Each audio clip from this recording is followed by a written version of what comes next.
اعوذ باللہ من الشیطان الرجیم بسم اللہ الرحمن الرحیم الحمدللہ رب العالمین۔ ناظرین، رد لحد کا سلسلہ جاری و ساری ہے۔ آپ کے بعض اوقات سوالات مجھ تک پہنچتے رہتے ہیں یا بعض اوقات پوسٹیں شیئر کی جاتی ہیں کہ اس پر رسپانس کیا جائے، تو میری کوشش یہ ہوتی ہے کہ بعض ایسے سوال یا ایسی پوسٹیں جو شیئر ہوتی ہیں اور ان کے اندر اعتراض یا سوال موجود ہوتا ہے، ان میں سے جو اہم ترین ہیں کہ غالباً سوال جو اٹھایا جاتا ہے اس کو یہاں پر پیش کیا جائے اور اس کا جواب دیا جائے، تاکہ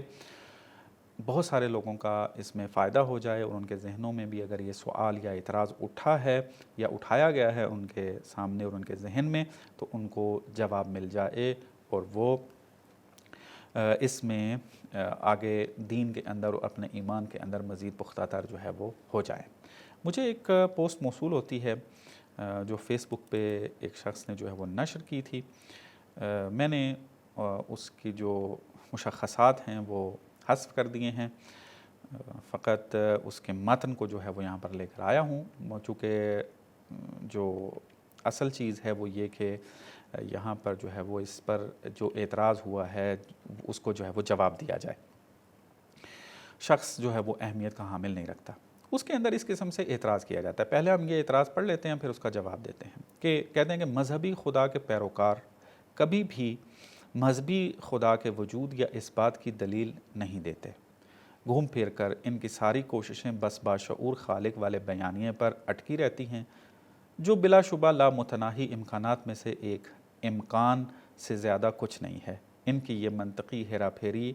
اپنے میں اس بات کی طرف اشارہ ہے کہ مذہبی خدا کے قطعی وجود کی کوئی دلیل سرے سے ہے ہی نہیں، کیونکہ اسے بھی صرف امکان کے زمرے میں ڈال دیا گیا تو پھر سارا مذہبی متن اور اس کے گرد اٹھائی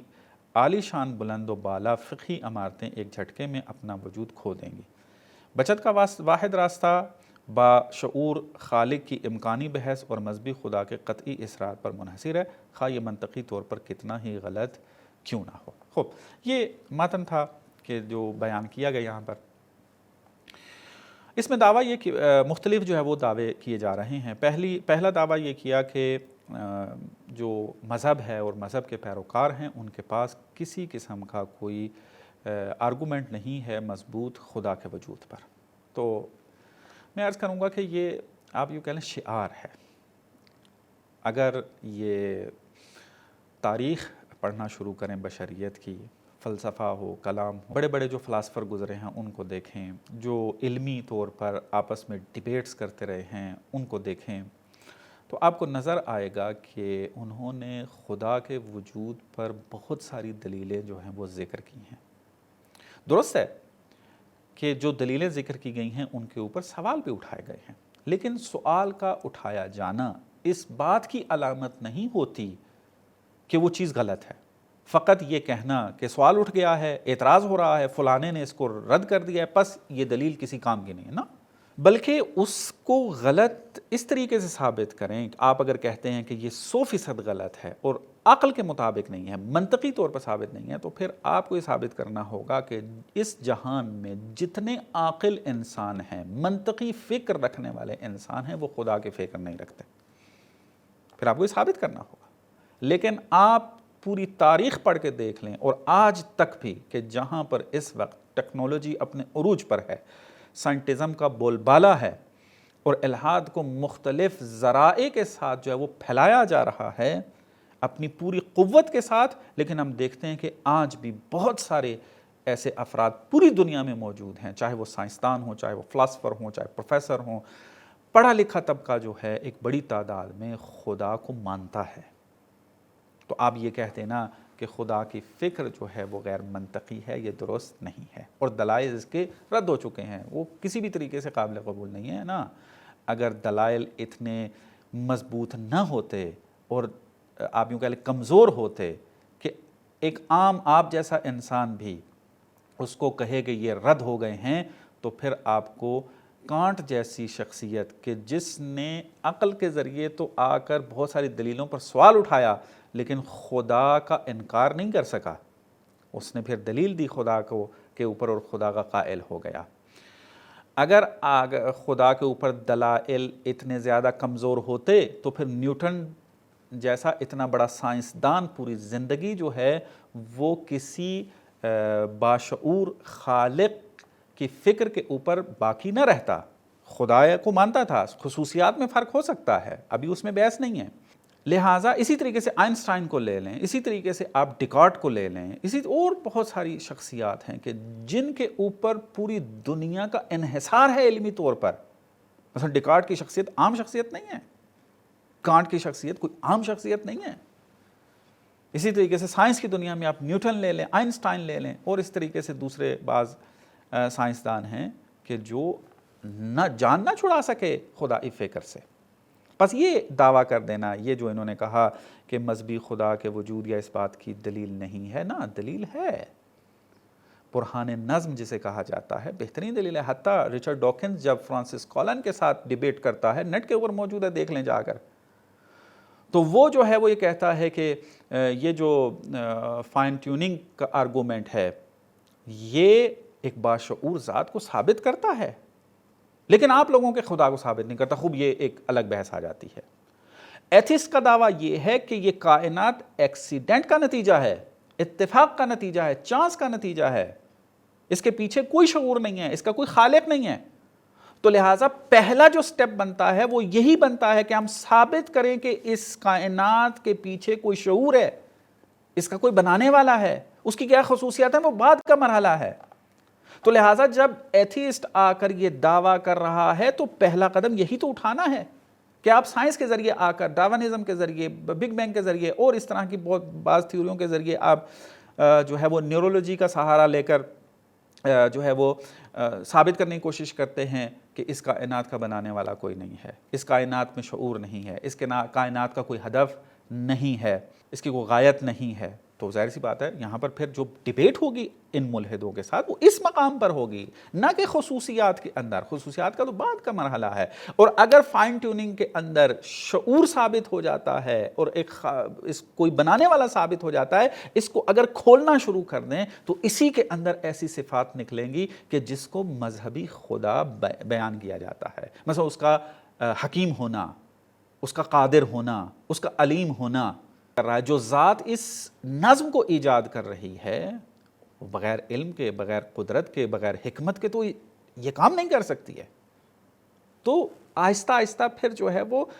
مذہب اسلام کے اندر خصوصاً جو صفات خدا کی ذکر کی گئی ہیں وہ انہی آرگومنٹ کے اندر سے نکلتی ہیں, نہ کہ الگ سے کوئی دلائل اگرچہ ہمارے علماء و فلاسفرز نے بیان کی ہیں لیکن انہی کے اندر سے نکلتے ہیں. تو ہم دیکھتے ہیں فائن ٹیوننگ کے اندر رچرڈ ڈاکنز اور فرانسس کالن کا آپ کبھی ڈیبیٹ پڑھ لیں جا کر, دیکھ لیں جا کر, یوٹیوب کے اوپر موجود ہے, وہاں پر وہ اس بات کا باقاعدہ اعتراف کرتا ہے. لیکن اور پھر اسی طرح پہلے رچرڈ ڈاکنز جو ہے وہ اپنے آپ کو ایتھسٹ معرفی کرتا ہے. جب وہ کسی مضبوط بندے سے ڈیبیٹ کرتا ہے وہ اپنے آپ کو ایگنوسٹک کہنے لگ جاتا ہے. سب چیزیں ریکارڈ کے اوپر موجود ہیں, کوئی چھپی ہوئی نجی محفلوں یا شخصی محفلوں کی بات نہیں ہو رہی ہے. آپ جا کر دیکھیں تو اگر یہ خدا کے دلائل اتنے ہی کمزور تھے تو پھر یہ تبدیلی کس چیز کی کہ ایتھسٹ سے ایگنوسٹک کی طرف آنا. اس کا مطلب یہ ہے کہ آپ کے اندر طاقت نہیں ہے کہ ان دلائل کے سامنے جو ہے وہ کھڑے ہو جائیں اور کہیں کہ یہ بالکل جو ہے وہ غلط ہے. تو لہٰذا یہ جو پہلا دعویٰ جو کیا گیا ہے وہ یہ کہ ان کے وجود کی یا اس بات کے اوپر کوئی دلیل نہیں ہے, یہ بے بنیاد ہے. اور دوسری بات, چیلنج کرتا ہوں میں اس فرد کو بھی اور ان جیسے افراد کو جو اس قسم کا دعویٰ کرتے ہیں. فائن ٹیوننگ یا برہان نظم, اس کے اوپر سوالات تو بہت زیادہ اٹھے لیکن یہ بھی ایک مضبوط دلیل ہے. لیکن اس میں چونکہ بحثی جو ہے وہ آ جاتی ہیں دوسری کہ بات لمبی ہو جاتی ہے, اس کا میں ابھی حوالہ نہیں دیتا. میں یہ کہوں گا کہ یہ جو برہان امکان و وجوب, یہ جو فلاسفر کی طرف سے بیان کیا گیا ہے, اس دلیل کو آپ رد کر کے دکھائیں کہ یہ دلیل جو ہے وہ عقل کی بنیادوں پر نہیں اترتی. میں نے آج تک نہیں دیکھا, چاہے وہ ویسٹ کے فلاسفر ہوں, چاہے وہ یونان کے فلاسفر ہوں, وہ اس جو متوجہ ہو گیا اس دلیل کے اوپر, وہ اس کے اوپر نقد یا رد نہیں کر سکا. اگرچہ سوالات اٹھائے ہیں, مثلا بعض ڈیوڈ ہیوم نے سوالات اٹھائے ہیں، اس طرح کے بعض دوسرے افراد ہیں، رسل ہے مثلا، اس طرح کے ان کی گفتگو کے اندر مل جاتے ہیں، لیکن وہ سوالات نافہمی کا نتیجہ ہیں کہ بعد میں جب ان کو جوابات دیے گئے تو وہ پھر آخر میں ایگنوسٹک کی حد تک، مثلا رسل کو ہی لے لیں، اپنے آپ کو ایگنوسٹک جو ہے وہ متعارف کرواتا رہا ہے، یعنی ایتھیسٹ جو ہے وہ زر سے قاطع کے ساتھ قطعی طور پر جو ہے وہ بیان نہیں کر سکا۔ کیوں؟ اس کی وجہ یہ ہے کہ آرگومنٹ جو موجود ہیں، چونکہ ایتھیزم جو ہے یا ایتھیسٹ جو ہے وہ یقین کے ساتھ یہ عقیدہ بنا لیتا ہے کہ دلائل جو ہیں وہ بے بنیاد ہیں، پس خدا نام کی کوئی ذات نہیں ہے، کوئی حقیقت نہیں ہے، اس کے اوپر وہ ڈٹ جاتا ہے، اس کو کہتے ہیں ایتھیسٹ، اس کو کہتے ہیں یہ ایتھیزم کے مذہب پر جو ہے وہ چل رہا ہے، اس کا آئیڈیالوجی جو ایتھیزم ہے، ورڈ ویو اس کا جو ہے وہ ایتھیزم کے اوپر بیس کرتا ہے۔ خوب، لیکن ایگنوسٹک کیا ہوتا ہے؟ اس میں وہ کہتے ہیں کہ میرے لیے بھی ثابت نہیں ہو رہا۔ اب یہ جو حالت ہے ایگنوسٹسزم کی، ایگنوسٹک ہونے کی، یعنی اس کا مطلب یہ ہے کہ اتنی کمزور دلیلیں نہیں ہیں کہ وہ جان چھڑا لے اور پھر فوراً جو ہے وہ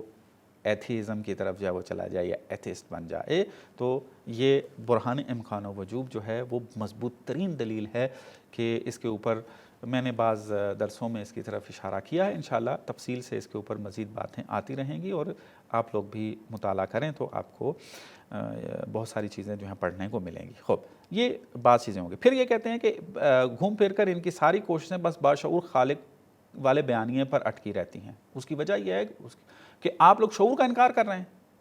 آپ کہتے ہیں کہ سائنس جو ہے وہ یہ ثابت کر رہی ہے کہ یہ کائنات چانس کا نتیجہ ہے، شعور نام کی ہے ہی نہیں ہے، وہ بنانے والا اس کو ہے نہیں ہے۔ تو اب جب آپ سے ڈیبیٹ کرنی ہے تو کیا چیز ثابت کریں آپ کے لیے؟ پہلے شعور تو ثابت کرنا ہے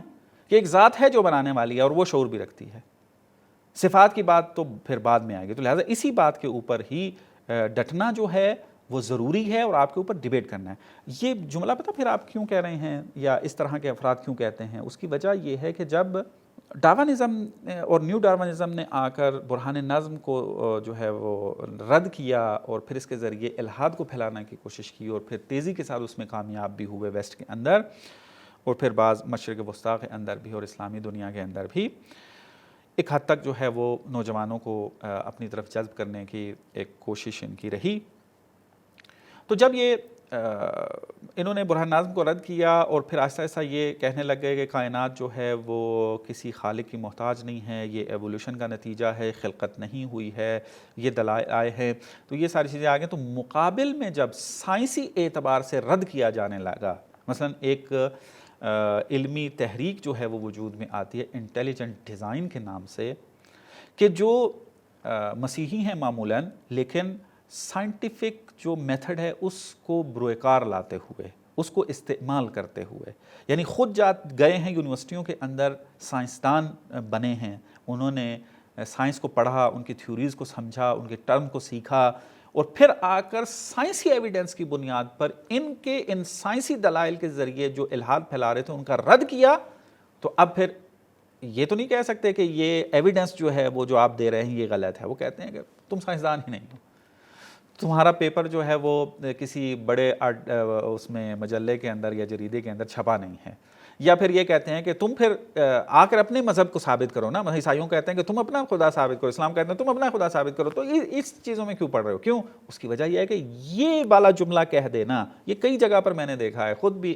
جب لائیو ڈیبیٹ ہوتی ہیں تو اس میں دیکھا ہے اور کتابوں میں بھی دیکھا ہے، اور جو لائیو ڈیبیٹ دیکھی ہیں میں نے انگلش کے اندر بھی، اس کے اندر بھی دیکھا ہے، تو یہ حالت اس وقت پیدا ہوتی ہے کہ جب وہ سائنس کے ذریعے جب الحاد پھیلایا جا رہا ہے اور پھر اگلا بندہ آ کر سائنس کے ذریعے ہی اس الحاد کو رد کر رہا ہو اور ایویڈنس کے ساتھ ایک اس کا ایویڈنس سائنس کی تھیوری کے مطابق ہو، یعنی اس کے میتھڈ کے مطابق ہو، تو اس کے ذریعے سائنٹیفک اعتبار سے ثابت کر رہا ہو، اس کا جواب نہ دے پائیں، تو پھر اس قسم کہ آپ پھر باشعور خدا کے پیچھے کیوں؟ آپ تو اپنا خدا ثابت کر کے دکھائیں ہمیں، تب ہم آپ کی بات مانیں گے۔ خوب، آپ کا دعویٰ کیا تھا؟ آپ کا دعویٰ یہ تھا کہ خود یہ کائنات اس میں شعور نہیں ہے، بے شعور طور پہ چل رہا ہے، اندھی ہے یہ کائنات، اور یہ ایک ایوولوشن کا سلسلہ جو ہے وہ چل رہا ہے اور یہ انسان یہاں تک پہنچا ہے، کائنات یہاں تک پہنچی ہے۔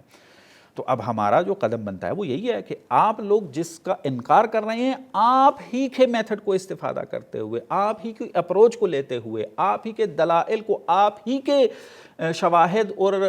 مورد اعتماد قواعد کے ذریعے رد کریں آپ کو، کہ آپ کہتے ہیں کہ باشعور خالق نہیں ہے، ہم کہیں گے شعور خالق ہے۔ تو اس میں کون سی غیر منطقی چیز ہے؟ جب یہ بات ثابت ہو جائے گی، پھر اگلا مرحلہ آتا ہے کہ جب آپ نے یہ بات مان لی کہ اس کائنات کے پیچھے کوئی شعور ہے، اس کا بنانے والا کوئی ہے، اب آئیں گے، اب دیکھیں گے کہ مختلف مذاہب ہمارے پاس موجود ہیں، وہ خدا کی مختلف صفات جو ہیں وہ ذکر کرتے ہیں اور آپس میں اختلاف رکھتے ہیں۔ اب اگلا قدم یہ اٹھتا ہے کہ اب ہم دیکھیں کہ یہاں پر کون سی صفات خدا کی طرف نسبت دینی چاہیے، اور یہ جو دلائل موجود ہیں خدا کے وجود کے اوپر، اس سے کون سی صفات ثابت ہو رہی ہیں۔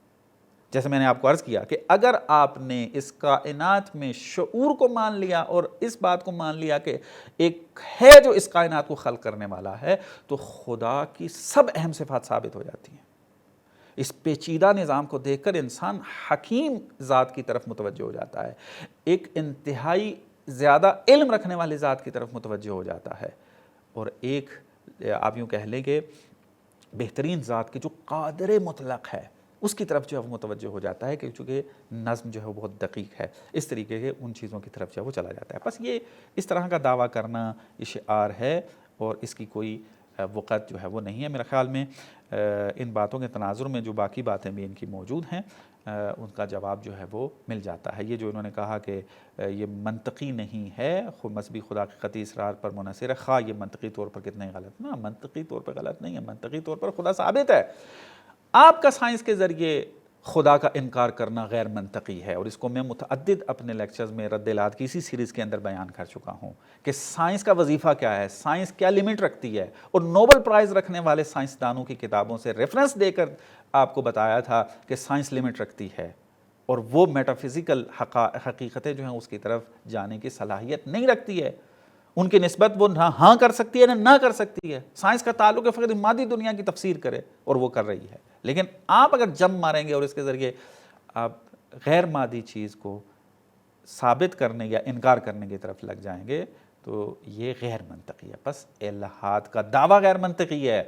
خدا کا اس بات غیر منطقی نہیں ہے۔ وصلی اللہ علی محمد وآل محمد۔